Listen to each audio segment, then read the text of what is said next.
Our book today in the Thom Hartmann Book Club is Health Justice Now, Single Payer and What Comes Next by Timothy Faust.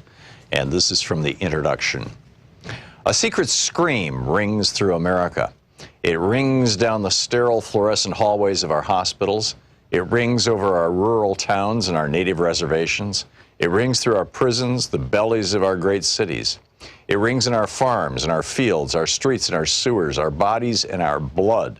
And we are cursed to never hear it clearly until, at last, we realize it has been our own mouth screaming and we are lost. A child born today inherits, in that secret, a new American squalor, the skeletal remains of the American cities, the bleached bones of the American suburbs.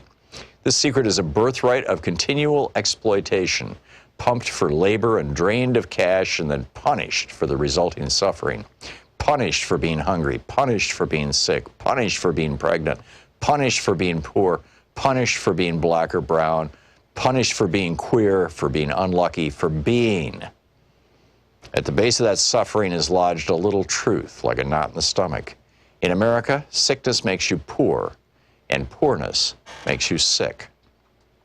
This is a book about that relationship and why it happens, and why it's unnecessary, and what we can do to fix it. The cosmic whirling of God's great slot machine has not determined that some people are fated to suffer while others flourish. We have the resources to take care of everyone, and yet we refuse to do so. Your medical debt and medical bills are unnecessary, but we have chosen to make them necessary. These are structural problems with structural causes, and many of them share roots in how we pay for health care. This is a book about health care and health finance. They are different. Healthcare is anything that helps you stay safe and healthy. It's a kind of freedom from and within your own body. Health finance is the method by which we as a country pay for that freedom and by which we decide who gets to have it and who doesn't. Healthcare is more than what happens to you in the hospital. Healthcare is whether your home makes you sick, or your food makes you sick, or your environment makes you sick, or whether you have enough money to afford the things that keep you healthy. In America, the structure of corporate health care has convinced us that some people deserve health care and some people don't. This is a book about that corporate health finance, about private insurance and private insurers. For half a century, they've convinced us that they're the only things that keep us or could ever keep us from the utter financial ruination of illness. They've sold us different inadequate insurance plans and persuaded us that this is a form of great liberty, while chipping away at our freedoms for profit and holding our bodies and our children's bodies hostage. This is a book about single-payer health care, a health finance model in which we pool our abundant collective resources to provide health care to all people. It is a common model across the world. As we will discuss in this book, we have the potential not just to enact a single-payer program in America, but to build the greatest healthcare program among any so-called developed democracy. Here is my profession of faith. I believe beyond any doubt that single payer is demonstrably sound and imminently feasible. I believe a properly ambitious and well-structured single-payer program will do more than any other American social program of this generation to soothe the burns, to resuscitate the spirit, to nourish the moral will of the American people.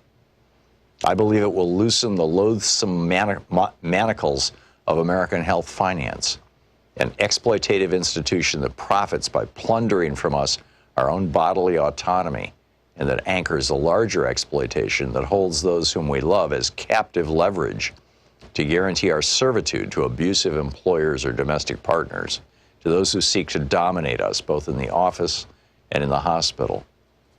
I believe this nation owes its people, whose labor has created its rich banquet, the safety and agency of healthcare. I believe this healthcare is greater in scope than that which happens upon an operating table.